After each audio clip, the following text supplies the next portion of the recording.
রাজধানীর মোহাম্মদপুর বেড়িবাঁধে ইউলেব ইউনিভার্সিটির সামনে একটি গ্যারেজে অগ্নিকাণ্ডের ঘটনা ঘটেছে। এ ঘটনায় গ্যারেজে থাকা একটি পিকআপ, একটি অ্যাম্বুলেন্স ও একটি প্রাইভেট কার পুড়ে গেছে।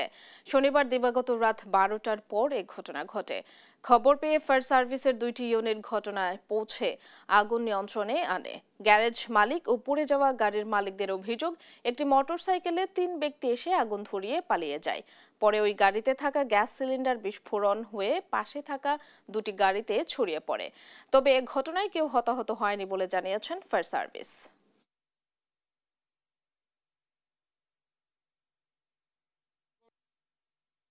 গাড়িটা বন্ধ করে থুয়া বাসায় যে গোটা ভাত খেয়ে হইছে আমার গাড়ি আগুন লাগে পুড়িয়ে লাইছে ভাই।